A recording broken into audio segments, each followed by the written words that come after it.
Olá, alunos. Vamos dar continuação à nossa matéria, né? Homilética, capítulo 3, página 53. Hoje nós vamos falar do propósito do sermão. Nós falamos no último capítulo estudado sobre o tema, a importância do tema. Que às vezes você pode criar o tema no princípio ou no final, mas você vai dar o tema antes de começar a palavra. Mas qual é o propósito do sermão? Muitas das vezes a gente pensa que o sermão é só para poder falar. Mas qual é o propósito? Ele tem vários propósitos ao mesmo tempo, dentro da homilética, dentro de uma liturgia, para você poder ensinar, para você poder passar, discipular, ganhar a igreja, mostrar o caminho. Então ele tem várias finalidades. E é Deus quem fala através, sempre, com o Espírito Santo também. Dando início aí, capítulo 3, o propósito do sermão. As escrituras inspiradas foram dadas de modo que fôssemos perfeitos e perfeitamente habilitados para toda a boa obra. 2 Timóteo 3, 16, 17. Segue-se daí que o pregador deve saber registrar em palavras que qualidade de vida ou que boas obras devem resultar na pregação do sermão. Qualidade de vida e boas obras junto com o sermão. Eu não posso só pregar o que o outro viveu, só o que o outro vive, só a vida do outro e a minha como pregador. E a sua como pregador que você deseja ser. Ela é importante. Então, tem que ter qualidade de ouvir do mesmo. Cumprimos o propósito do sermão, segundo Paulo a Timóteo: ensinar uma doutrina, refutar algum erro na crença ou na ação, corrigir algo que está errado, instruir as pessoas a enfrentarem corretamente a vida. Como eu disse no começo, nós estamos lendo aqui o que eu já falei.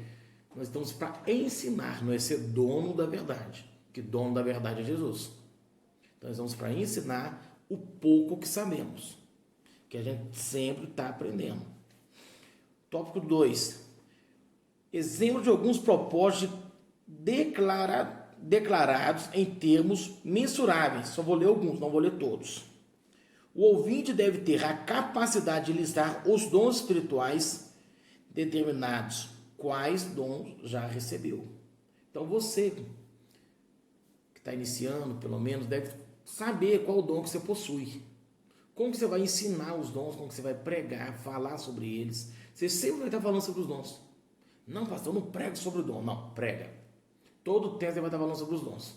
Quando você está falando de uma cura, de uma libertação na igreja, fazendo um culto de libertação, você está usando o dom da cura.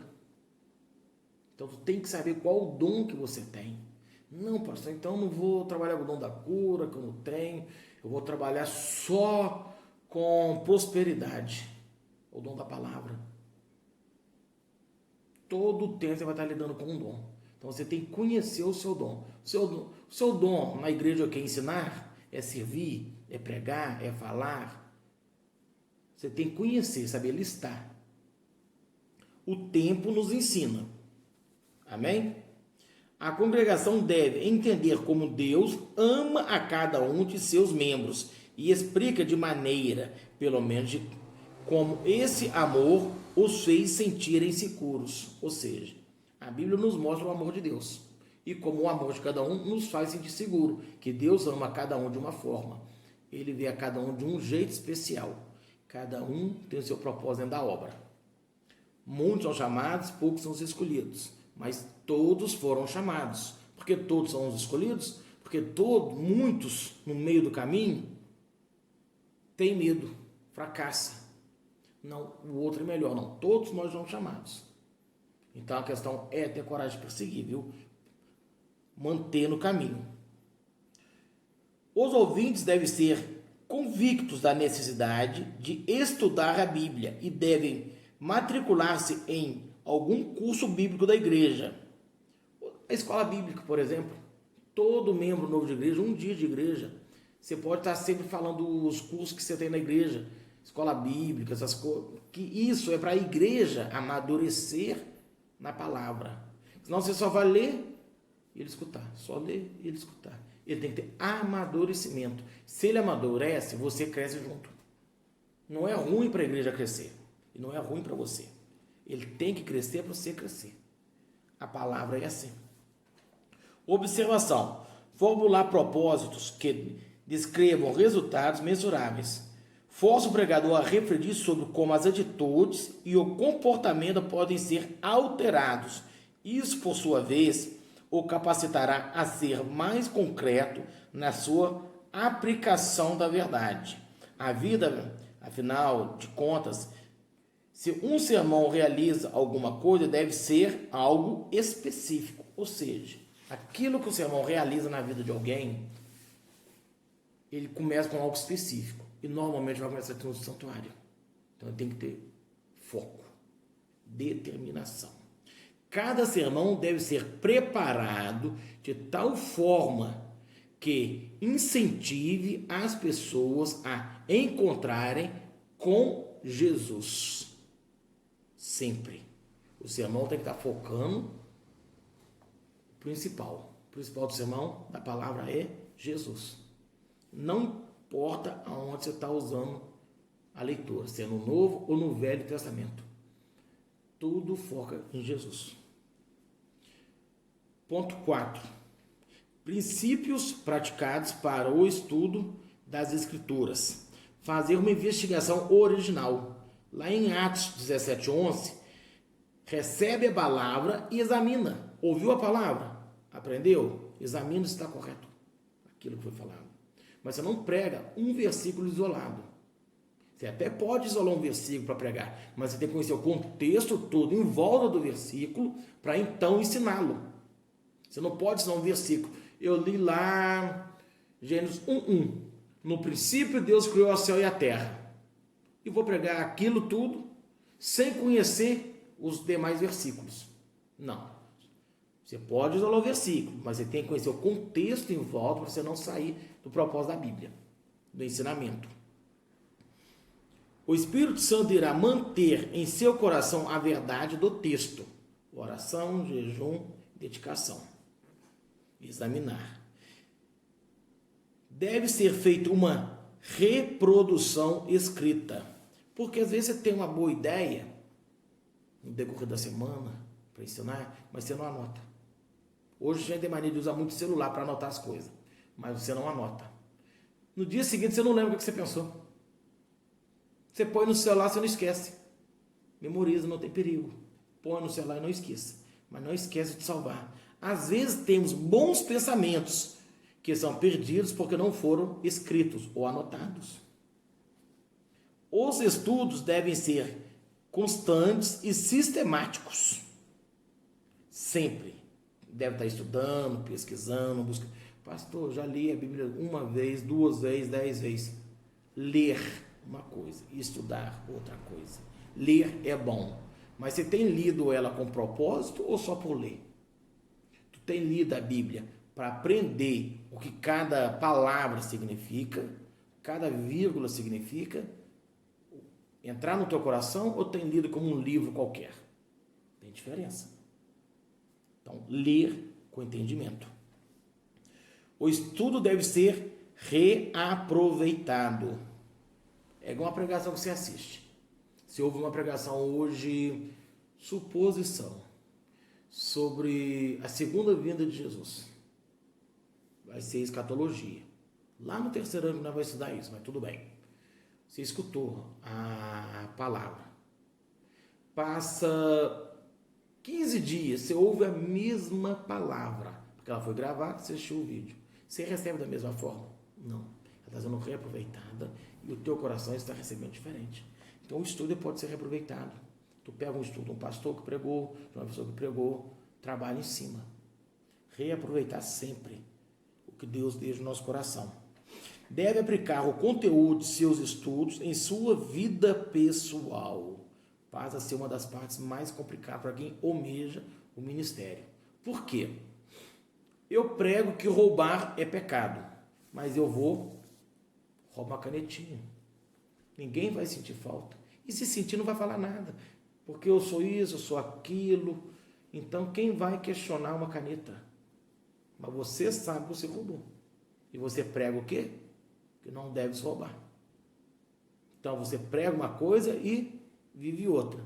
Aquele que está te ouvindo sabe que você tem mania de levar canetinha de todo estabelecimento. O que ele vai pensar?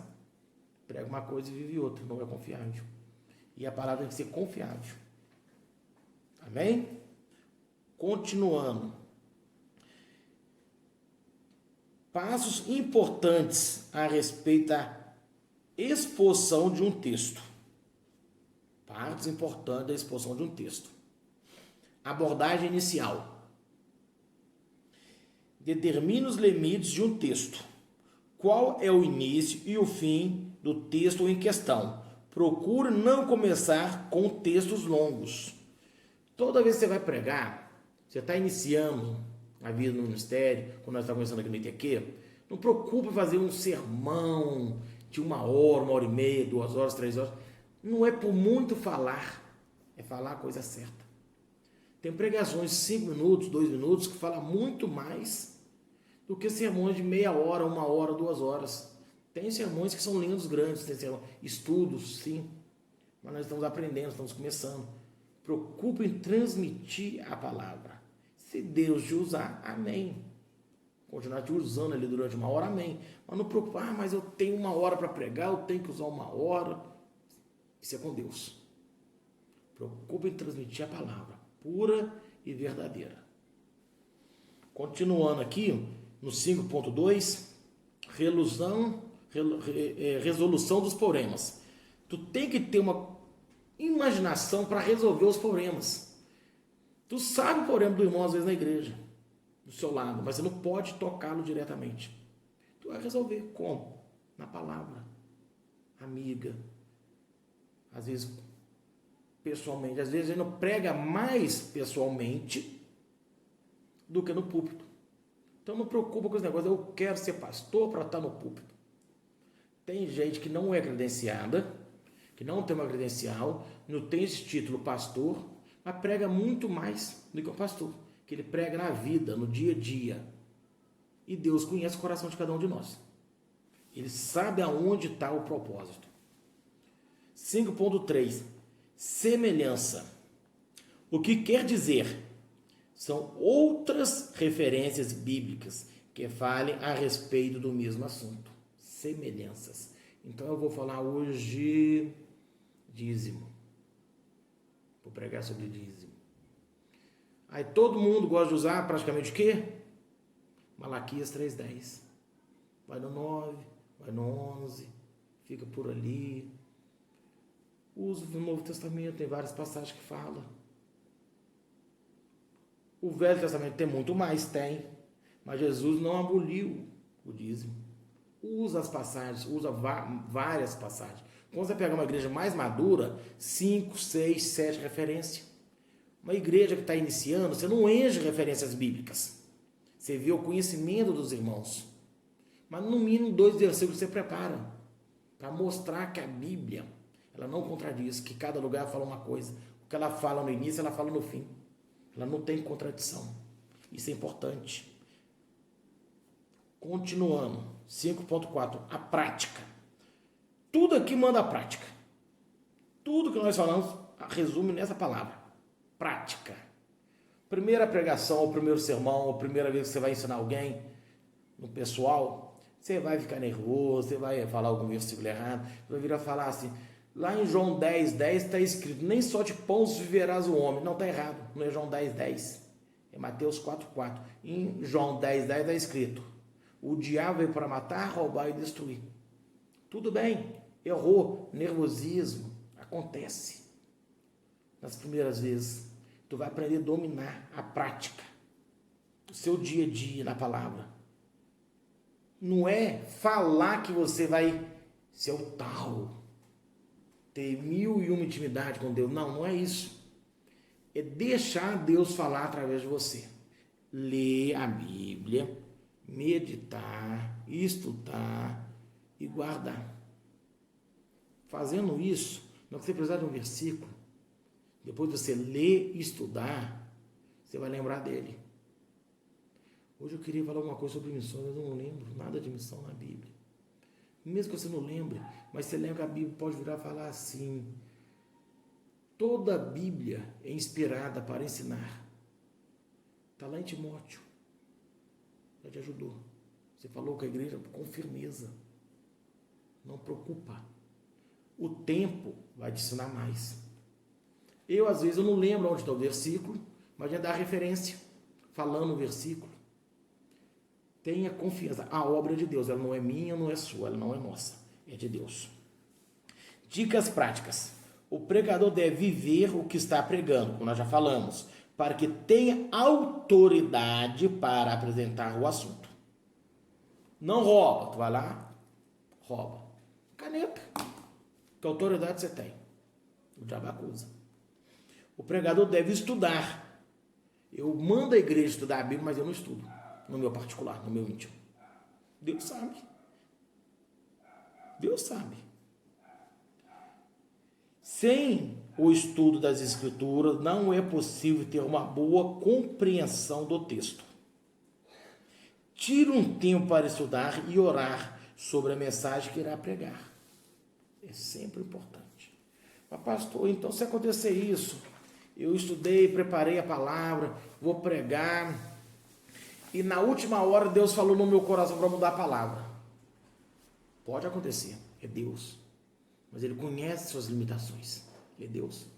Por isso Ele é Deus. Ele sabe se você tem capacidade ou não de mudar a palavra de última hora. Ele conhece a nossa capacidade, o nosso intelecto. Ele sabe que nós somos capazes. Ele vai te usar nisso. Se você estiver se preparando, conhecendo a palavra. Ele não pode mandar. Você preparou um estudo, um exemplo, sobre a conversão de Paulo. Preparei um estudo, tem 30 dias que eu estou preparando um estudo. Porque eu tive a vontade de pregar na igreja tal. Então preparei um estudo sobre a conversão de Paulo. Um exemplo que eu estou usando, de Atos. E no caminho, chegando na igreja, Deus me mandar pregar sobre Noé. Mas você nunca estudou Noé? Nunca leu sobre Noé? Deus não vai fazer isso contigo. Por isso você tem que estudar toda a Bíblia. Não é um livro, não é um testamento, é toda a Bíblia. Todo um contexto. A Bíblia, ela é uma só. São vários livros compondo um livro maior, que é a Bíblia.